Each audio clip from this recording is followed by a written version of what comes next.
in 5, 4, 3, 2.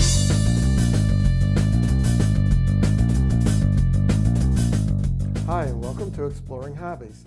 My name is Randy Nunez, and the hobby we're going to talk about today is wood carving. And here to talk to us about wood carving is Louis Fox. Welcome to the show, Louis. Thank you. So how did you get started in wood carving? Well, I have a daughter that's a doctor in Utah, and sent me a box and said, get busy, and a few of these knives, and here I am. Never took a class. So she just sent you some tools? Yep. And you just started working? Yep. So how Well, actually, there's a thing called a rough out. It's a partially done carving on a machine, and it was a doctor with a chicken under his arm and a doctor's bag. That's the first thing I carved. A doctor with the chicken under his arm. arm. Mm-hmm. What does that mean? Well, in the old days. Oh, doctors, they paid him by chicken? Yeah, Oh, they got okay. chickens and a bushel of potatoes. Oh, okay. It was a Yeah. form of payment. Mm-hmm. So how did you learn how to carve? I just started. I belonged to the Livonia wood carvers, and went there and saw what could be done. Some of the things I did early. For that, it was too hard for a beginner, but I didn't know. I have built and flown radio-controlled airplanes, and I was an oil painter, and I was a tool maker, and I was a mechanical engineer. So I've been around crafts and things all my life. But how do you know what to do when you're doing a carving? I don't know. You I just don't know. It's God-given talent, I guess. Some of the things, like the cross, it's called chip carving. I started with that. There was a fellow in our club that did it and offered classes, which I never took, and just picked it up. So one of the questions was, is there different kinds of wood carving? Yes, so you there are. mentioned chip carving. Carving. How do you do chip Well, carving? chip carving is just nearly like a relief carving, which is this, and mostly geometric designs on boxes and love or jewelry or things like that, just carved into the thing like the cross is. This is called a whittling. Balls and chains and things inside of other things are called whittling. The statue there is in the round. Any statuary, and similar with the tiger, called in the round. And the violin, I don't know. Just wanted to do it. So other than chip carving, what other kinds of wood carvings are there? In the round is statuary. I've got many statues that I've done. I like figures and faces, and I like reliefs. I've done a lot of reliefs. What is a relief? It's this this picture was copied from Albert Dürer in 1480. It was a wood cut where you could make a print, but I made a relief carving out of it. Relief is cut down into it. So was this a one solid piece before? Yes, it was. And so you have to carve out from Everything. that one solid piece. Yeah, it's the same with this. This was one solid piece. Okay. So what equipment do you need to do wood carving? Well, I've got 3 lifetimes of tools, but basically you use a gouge. That happens to be a V. So this? A gouge, which my daughter sent me, and they call it a detail knife. I do a lot of the chip carving is with a detail knife. That's for the finer points of the carving itself. And a gouge, working on the violin, it takes a big chunk of wood out. And we had a fellow in our club that made most of my tools, other than these. So we have a bandsaw at the club where you can saw out a profile and start with it, and then just finish carving it. So you have power tools as well as hand tools. Yeah, I don't use any power tools other than just cutting out a profile. Cutting out like a block of, Yes, or a portion of it so that you Yeah, can this start started carving. from one block of wood. Okay. So do you use some type of patterning or photograph? So, Well, for example, you have a picture of I have a a tiger. tiger here. How do you I saw it in a start? book. Okay. And the little Joseph and Mary, and my wife has a little statue, so tall, and I just copy. I'm a computer guy, and I blew it up on the computer. And the same way with the relief. You can buy pattern books. My name is Fox, and there's a Fox publishing company that sells all kinds of books from everything. They sell how to make a violin, for instance, and a lot of birds. We have duck carvers in our club, and you can get books just on duck carving. The best place to get a book is at a show. They have vendors that sell tools like we have here, and books of all kinds. And you can see other people's carvings and get an idea. I did a chip carving thing. I took a picture of my wallpaper in my kitchen. It was a floral pattern. So there's all kinds. People use comic books to make reliefs. So what you're doing is you're literally looking at an image, 2D image, Yes. and you're trying to make that into a 3D image. Yes. It's not like you're laying any kind of No. pattern over the top of it. You're using your eyes and Yes. your skills to reproduce what you see in 2D. Well, when I was an engineer, I could draw a picture of the machine I was designing in isometric, and so I have a 3D mind. Just happens. Okay, so And that it helps you It helps in very carving. much. Some people couldn't do this at all. So how do you pick the kind of wood that you want to use for a particular carving? Well, mostly we use basswood, which is the large relief. I've used on the violin handle is mahogany. I've done maple, butternut. Basswood is a very forgiving wood. You can cut cross grain, and it's very easy to carve. You just have to watch which way the grain is running, so you don't split. And do these woods have certain properties that make them better for certain types of carvings? Yeah, usually for a relief like this, you want a harder wood because you got very fine detail. It's a little more difficult in soft woods, but when you're doing something like this, a soft wood is desirable. Right now, I don't know what I'm doing next until I find a piece of wood, and then I'll decide. Oh, so sometimes you might have some wood with certain properties and go, well, I need this kind of wood for Yes. this kind of model or this kind of statue or something. I've done some statues with butternut. It's a really a nice wood. It's a beautiful grain, and all I do is floor wax it so you can see the grain. And it's quite easy to carve. Mahogany is quite hard. Maple is very difficult. Very hard. So what happens when you make a mistake?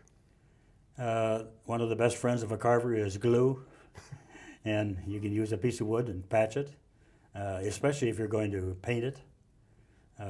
You can't tell. You just must be very, very careful. Are there shows where wood carvers can display their works? Yes, there are several. I think I went to exhibited at 8 shows last year. The next show comes up in March in Madison Heights. It's called the Metro Carvers. It's a 2-day show. I go to Lansing, Saginaw, Saline, Frankenmuth, and I've been to Toledo, Muncie, Indiana.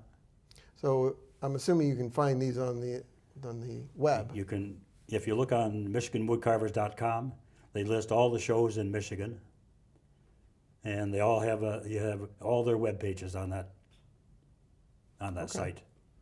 How long does it take to make a piece? And I know it probably depends on the complexity. Well, I've been retired 30 years and I don't keep track, but I do on the relief. I spent about 700 hours, 8 hours a day for 3 months. Wow, 7 that's days a long week. time. I'm compulsive, and when I start, I just go. Is there a certain type of personality that would be drawn to wood carving? Many of our members are painters. They have oil painted.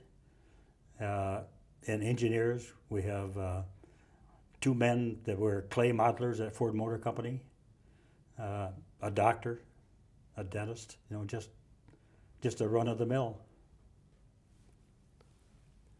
So are there wood carving clubs that you can join as well? As Yes, shows? there are. I belong to the Livonia Wood Carvers. It's at 5 Mile and Farmington Road. And anybody is welcome to come down and look around. You don't have to join anything. The members are very compromising. They'll let you look over their shoulder and they'll help you when you start. But there are several shows. Well, the closest one is, of course, ours in Livonia. And Celine, we have some members that belong to both clubs. How expensive is the hobby between the tooling and the wood that you use? Well, the tools are quite expensive. A knife like this would cost $40. This to be $90 for the gouges. The wood is fairly inexpensive, and that's also a place where you can get wood to carve at shows. People have basswood and all kinds of woods, especially at this Metro show. It's coming up in March. So do you have to go to a specialty place to get the wood, or can you go at your local hardware store? Or how does that work? No, most of the lumber businesses don't handle basswood. There is a place out on M59 near 23. It's called Armstrong Mill. They have wood from all over the world, and I bought this piece for the relief there. Okay. Do you think that the wood carving hobby is on an uptick or on a decline or sort of even keel? Well, unfortunately, ours is on a decline. I joined in 2001. There was 155 members. I think we have 29. Most of them are not as old as I am, but they've passed away. We haven't been able to get any new members, but we have a fellow that's trying to get some new members by advertising on our website. So what do you think that is? Why do you think you're not getting newer members into wood carving? I think part of it is the electronics. There's so many iPads and pads and electronic stuff to keep the younger people busy. We used to have a bunch of young people, but not anymore. And we also have ladies. They're not just men. And they contact me on the internet and say they want to carve. And they just come down, and some of them have been very excellent carvers. Do you think that there's an opportunity to use more technology in wood carving? I know that, have you heard of 3D printing? Yes. Do you think there's a possibility of having the wood carving brought more into the 21st century with technologies like 3D printing? I have a son that has a 3D printer, and he's offered to give me some models to copy, but I don't use any tools other than my knives. Some they call it power carving. Some people have it's called a Dremel Tool, and it's a grinder, and they use that. There are also people that teach wood carving. There's a fellow out near Celine. He's a famous wood carver, puts on seminars all over the country. And some of our members go out there once a week. We also have a duck carver instructor in our club. They take about 12 weeks. He furnishes all the materials, paints, and instructions. It's a hobby for the patient, not for the impatient. That is true. That's I one don't especially characteristic. look for tedious things, but I have some in my repertoire. I have a violin a half an inch long. I have an elephant with an elephant inside of it carved through holes. So I like tedious things. So you mentioned some of these pieces. Maybe we could talk to some of these in a little more detail. Which ones would you like to talk about? Well, this is called In the Round. It's in the round. It's Joseph and Mary with Jesus on the lap. It's copied from a little statuette that my wife had, and I just blew it up on the computer. The tiger is also in the round. A lot of our members do animals, bears and horses and all kinds of things. I don't usually paint most of my things. This is, if you go in to put something in for competition, it's called whittling. It's 3 links of chain between these circles and a ball inside. That's a special category of whittling. And whittling is just I think of whittling if you have a stick and people just cutting wood off. Usually it was with a jackknife in the old days. That was just, my grandfather showed me how to carve a link and a chain on a 2x4 when I was a little boy with a jackknife. So, and this is chip carving. We saw out the outline, and I found this in a magazine. A nun had done this first, and I just blew it up, and I love chip carving because it's tedious. I like that. And the violin, can't see that. There's a lot of carving on a violin. The top and bottom were both 5/8 of an inch thick, and now it's an 1/8 of an inch thick, and it's a 1/16 of an inch thick out on the sides. So you got to carve the inside and outside of both top and bottom. So you carved this violin. Yes, I did. What parts of it? You carved obviously the body. What about the I carved the neck. So everything that isn't strings or some Yes. other appliance that Yes. goes on it, you Yes. carved it. I did. I bought the bow, but I made one bow. Bought the bow. Yeah. Oh, did you make that? No, bow? I did not. Oh, I okay. purchased that. All right. Did you have it tested to see how well it sounds, or? Oh, a lady played one of the. Nobody has played this one yet, but a lady at the senior center played it, and she said it had a nice mellow sound. A violin is a really a funny instrument. There's a peg goes from top to bottom inside there, and if you can move it forward or backward, it's more treble or more bass. And there's a lot of pressure on the strings, and that peg keeps the top from caving in. That must have taken a little more effort than just looking at a picture. A lot of work. And see, because violin making is a profession. I know. It's not something easy. I think I spent 3 days a week for 3 months. And created an instrument. Yes. And then, of course, this piece. Yes. Is this your proudest piece? Well, I think so. Okay. It's from a book I found in our library, and it was a wood cut, and this is a relief I've carved out of that. It's the 4 horsemen from the Bible, death on a pale horse, swords of war, scales of justice. There's, I don't know, 18 or 20 people in there of all sorts. And I spent about 700 hours. Took my wife to a baby shower one time and sat out in the car and whittled. And lots of patience. Yes. Do you have any future projects? Not that I know of right now. I also do wood burning. It's called Pyrography. And I just finished an old sailor with a rubber hat, a bearded old guy, in a relief similar to this. I think I remember doing that as a youngster.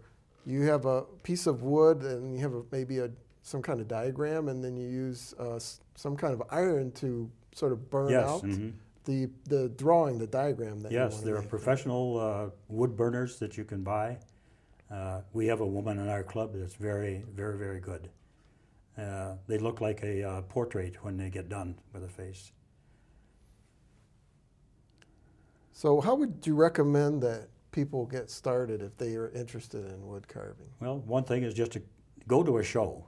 That's, people that know me say I do great work, but come to a show and see some really great work. You can buy all the tools you need. People are usually so proud of what they do. They'll tell you how they did it, the tools that they need, everything. So where can people go to find out more information on wood carving? Well, in Michigan, there's a website called MichiganWoodcarvers.com, and they list all the shows that are in Michigan. I think there are 36 clubs Really? that belong to the Michigan Woodcarvers.